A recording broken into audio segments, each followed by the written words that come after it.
देशामध्ये अनेक प्रकारचे नागरिक आहेत. कोण कशाचा त्याग करील हे सांगता येत नाही. अहमदपूर तालुक्यातील उजरा गावातील एक नागरिक आहेत आणि शासन प्रशासनाच्या दरबारी त्यांनी विविध प्रकारच्या मागण्या केल्या, परंतु त्यांच्या मागणीकडे शासन प्रशासन आमदार खासदार मंत्री महोदयांनी सुद्धा दखल घेतली नाही. म्हणून एका नागरिकाने चक्क आपल्या वस्त्रांचा त्याग केला. ते नागरिक जे आहेत माझ्यासोबत असणार आहेत, आपण त्यांच्याकडे जाणार आहोत. बघूया. बलभीम कासले आहेत असं त्यांचं नाव आहे. अहमदपूर शहरातील हे D-शेख लग्नपत्रिका छापण्याचं एक ठिकाण आहे आणि त्याच ठिकाणी हे काहीतरी कामानिमित्त आलेले आहेत. आपण त्यांच्याशी भेटणार आहोत, बोलणार आहोत. बघू शकता तुम्ही, बलभीम कासले असं त्यांचं नाव आहे. ते येत आहेत. या समोर मी तुमच्याशी बोलण्यासाठी आलेलो आहे. तुमचं पूर्ण नाव सांगा अगोदर. माझं बलभीम नामदेवराव कासले. बर. गाव? उजना, पोस्ट गंगाईप्रगा, तालुका अहमदपूर, जिल्हा लातूर. काय कारण आहे हे जे तुम्ही जे घातलेलं आहे? आमच्या भाषेत जर सांगायचं झालं तर हे पोतं आहे. पोतं, रिकामी साखरेचं पोतं आहे. त्याला आपण बारदाना सुद्धा म्हणतो. काय कारण आहे हे बारदाना अंगावरती घेऊन फिरण्याचं? याचं कारण असं आहे किंवा आपल्या समाजामध्ये सर्वसामान्य माणसाला न्याय मिळत नाही. प्रशासन, जिल्हा प्रशासन, पोलीस स्टेशन, तहसील कार्यालय, पंचायत समिती, कुठेही जिल्हाधिकाऱ्यापर्यंत सर्वसामान्य माणसाला न्याय मिळत नाही. त्याला धुडकावून लावलं जातं. त्याचं खरं कोणी ग्राह्य धरीत नाही. म्हणून त्याला न्याय मिळत नाही. म्हणून आम्ही वस्त्रत्याग केला. हा एक. दुसरा मुद्दा की गाव पातळीवर दारू एवढी बोकाळली की अक्षरशः महिला उद्ध्वस्त झाल्या, विधवा झाल्या. त्या बायाच्या नवऱ्याने फाशी घेतली, घर उठून गेले. शिजलेलं अन्न सुद्धा त्याला खाता येत नाही. नवरा भगवणा बाहेर फेकून देतो. ती दारू बंद होत नाही. कलेक्टर ऑफिसकडे गेलो, पंचायत समिती, जिल्हा परिषद, पोलीस स्टेशन, कुठेही जा, दारूबंदी कार्यालय सकारात्मक बोलतात, पण दारू बंद होत नाही. दारू बंद होत नाही म्हणून मी वस्त्रत्याग केला. हा 2 झाला. तिसरा, स्थानिक स्तरावर ग्रामपंचायत लेवलवर विकास कामामध्ये सरकारनं कोटीनं बजेट दिलं आहे, लाखानं बजेट दिलं आहे. पण ते बजेट हवेतच आहे, कामच होत नाही. असेच पैसे उचलले जातात.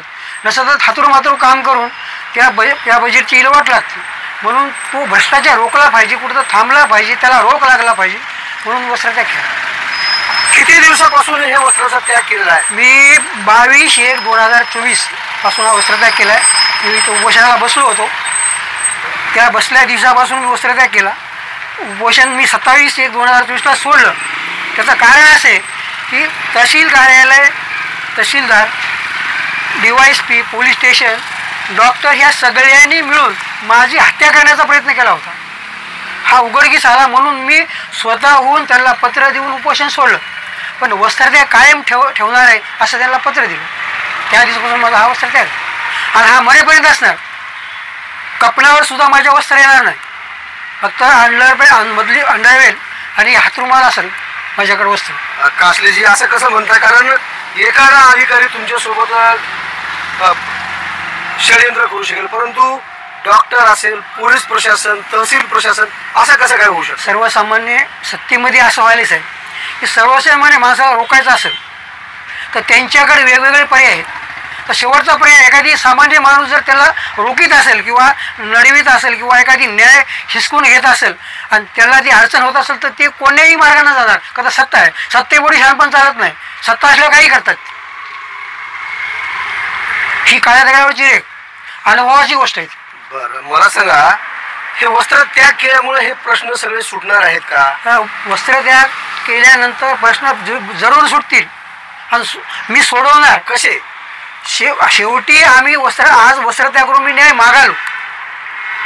मी शासन करता नाही, शासन करते ती आहे आणि अधिकारी शासनाचे नोकर आहेत. पण ज्यावेळेस शासन हाती घेऊ त्यावेळेस आम्ही सर्वसामान्य माणसाला असा रस्त्यावर न्याय देऊ. कोणाकोणाकडे न्याय मागण्याचं काम केलं तुम्ही? मी आतापर्यंत न्याय मागितला, आमदाराला मागितला, पालकमंत्र्याला मागितला, सरपंचाला मागितला, मिनिस्टरला मागितला, CMला मागितला, डिप्टी. ते ऐकतात, बरोबर आहे म्हणतात, न्याय द्यायला पाहिजे असं मोकळं मोठं मोठं बोलतात, पण न्यायाच्या भूमिकेत ते येत नाही. का याचं कारण आहे की मी सर्वसामान्य माणूस आहे. सर्वसामान्य माणसानं सर्वसामान्याचा जर न्याय मागितला तर त्याची दखल घेतली जात नाही. म्हणून मी आता ह्याच्यात दुसरा फॉर्म्युला केला आहे की शासन स्तरावर प्रशासन स्तरावर न्याय मागून मी आता जनतेच्या न्यायाला चालू. जनता न्याय देईल. जनता कशी काय न्याय देईल? जनता न्याय जरूर देईल. कसं त्याचं स्वरूप सांगा मला. हा, जनतेनं तुम्हाला सत्तेत बसविलंय, त्या जनतेनं तुम्हाला खाली उतरवलं ना, आणि न्याय देणारा माणूस जिथं बसविला ना, जनतेला आपोआप न्याय मिळेल.